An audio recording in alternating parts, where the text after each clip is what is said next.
Hello everyone and welcome back to the course. Today we are going to continue our journey into data transformation within the Power Query editor. In this video we're going to start with some fundamental data transformation techniques and it's going to be a very practical session from now on, so there'll be a lot more of doing than talking. So let's just jump right into Power BI and I'll be sharing the data set we'll be using. It will be attached to this video as usual. The data set we'll be using, we have a bunch of data sets that we'll be practicalizing with. So what I want to do, my approach here is I want to first of all load them into Power BI and then we can start transforming them one after the other. And the reason is I don't want to have to be repeating the load process every time we need a new data set. So we're going to be moving all these and loading directly into Power BI. And this gives me an opportunity to show you how to transform a data that has already been loaded into Power BI. So let's start. I'm just going to discard some changes that I've made before.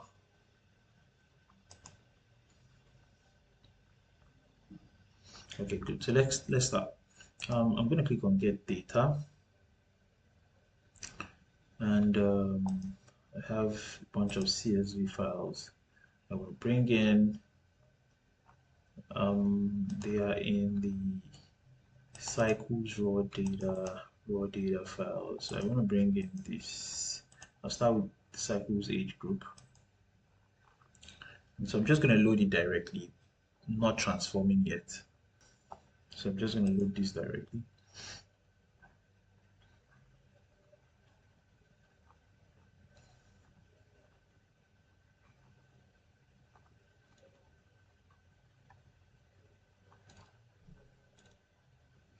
So feel free to speed up this part of the video because it's going to be really, just the repetitive process of me loading the data into Power BI. So feel free to speed up this part of the video and you can load it, your own system. And I'm gonna just pause mine. So okay, I've loaded this. I'm gonna load the next one. So I see it's already loaded here. Cycles age group is there with all the fields. I'm gonna load the others.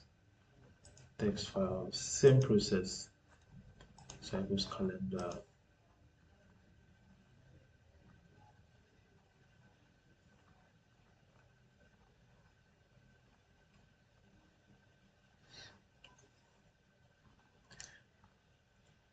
And then notice something. So while loading the cycles calendar CSV, the delimiter for a CSV would usually be a comma, but then it has by default selected a colon as the delimiter here. And I will tell you why. So let's look at that particular file itself. It's the cycles calendar file, and if I open it, say in Notepad, for example, I'm going to open it with let's open my VS Code. You can open in Notepad. I'm using VS Code as my code editor. Disregard all this gibberish you can see here. Just turn it off for a bit, and let's zoom in. Let's zoom in a bit. And you will notice that this CSV file only has one column. So basically, if it has one column, there's no need for a comma because it's just one column. But then Power BI searched for a comma, didn't find a comma, then assumed, because again, this data set is housing or is holding time data. So it's holding date time data actually. So you can see there's a date component here, and then there's a time component. And then time component have columns in them. So Power BI assumed that the columns must be the delimiter, and that's so wrong. Columns are not the delimiter. So what we do in this case, and that's why this preview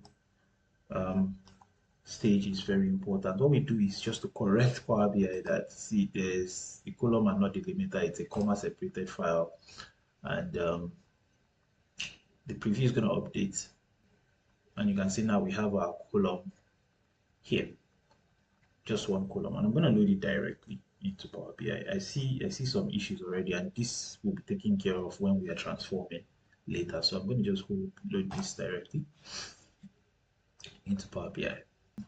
I'm going to pause my video here and just load everything, and you can do that. So it's the same process, just the same way we've always used to get data. So I'm going to pause my video here just so we don't have a very long, unnecessarily long video.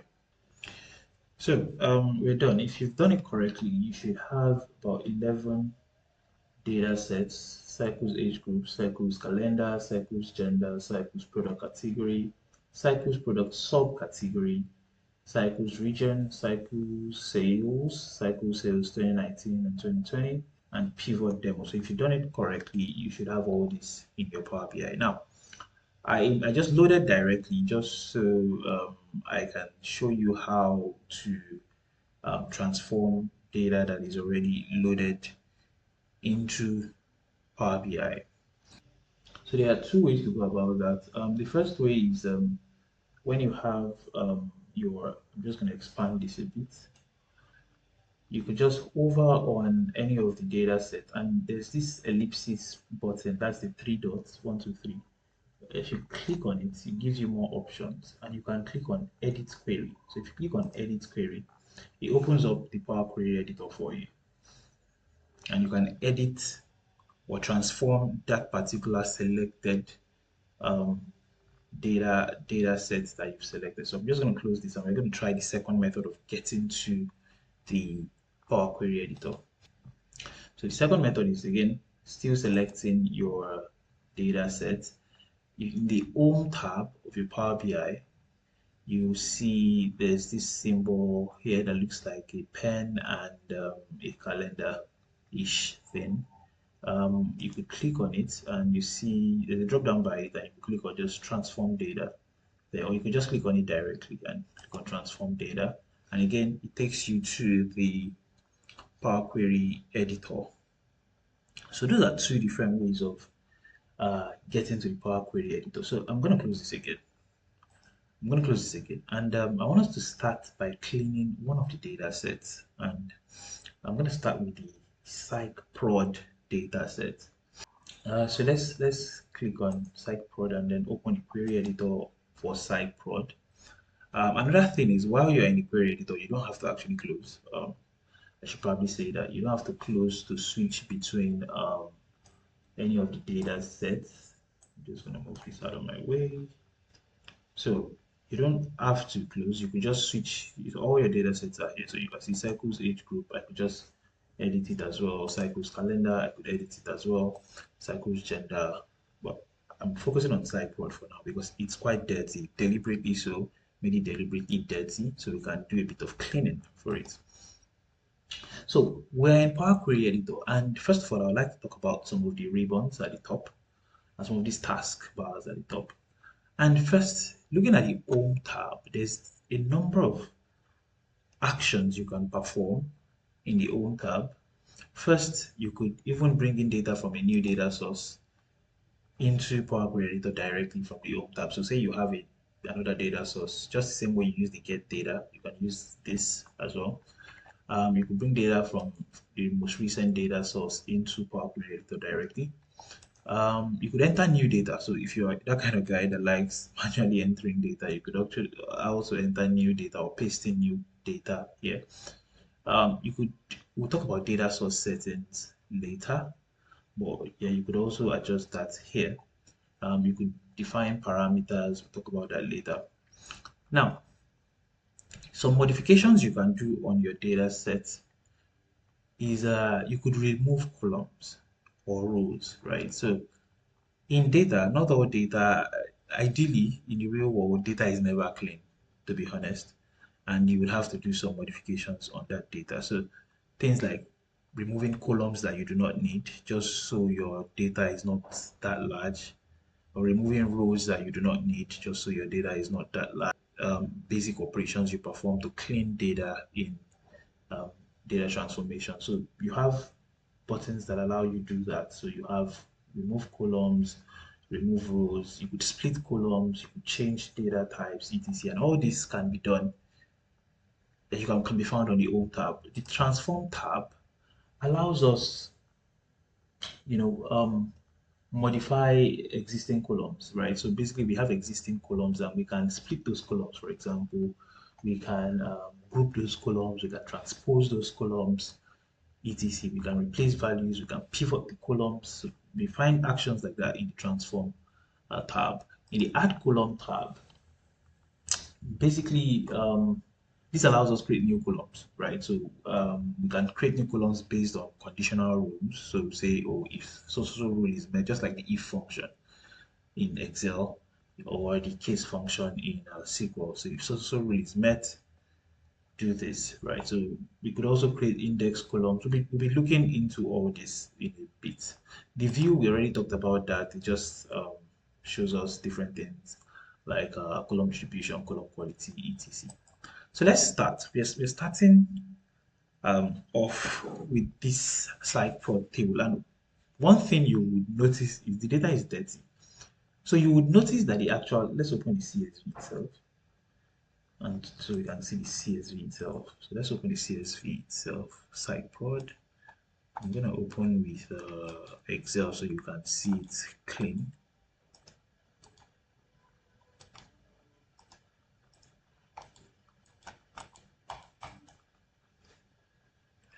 So I'm going to open with Microsoft Excel.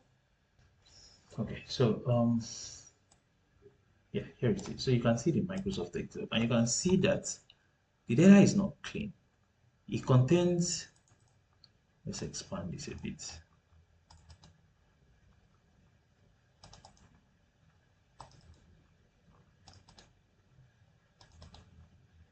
So you can see this is the actual table, right? These are the columns: product key, product subcategory, product new, unit price, unit cost.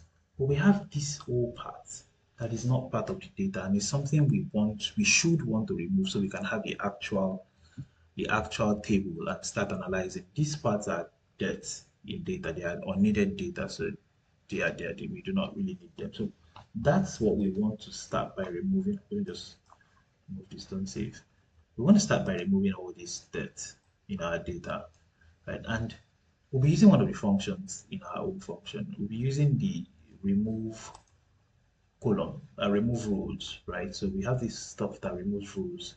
And if you click on that, there are many options. We have remove top rows, remove bottom rows. So Power BI doesn't just act like Excel, where Excel, like you just click on a row and then delete it. Power BI doesn't really do that. I can remove top rows, I can remove bottom rows, I can remove alternate rows, I can remove duplicates, remove blank rows, remove errors, right? But here, my issue is at the top, so I want to remove top rows, right? So click on remove top rows, and then it's going to ask me how many rows from the top do I want to remove, and my issue is on row 1 to 6. You can see row 1 to 6 are not needed, so I just have to select 6 here and click on OK. And now see that those rows are gone, but then I have a new problem.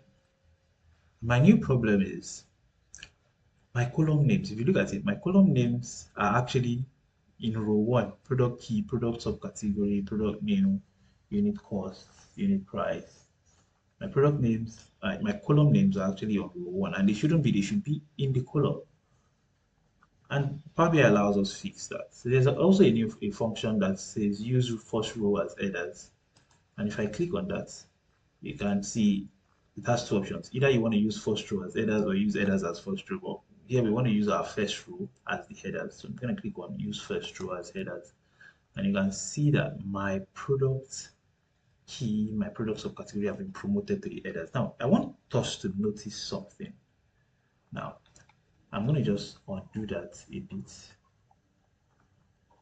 I'm going to just undo all what I just did. And I want us to notice something, that with each change we are making to our data set, with each change we're making to our data set, we have these applied steps showing here. So we removed, remember we removed the top rows, and that is showing here, the applied steps showing here. We can always, if you want to undo, all you have to just do is delete that step, and here it's done. So every step you do on a particular data set in your data transformation on your Power Query editor is outlined in these applied steps. Now we're going to talk about applied steps and M code in a much at a much deeper level later.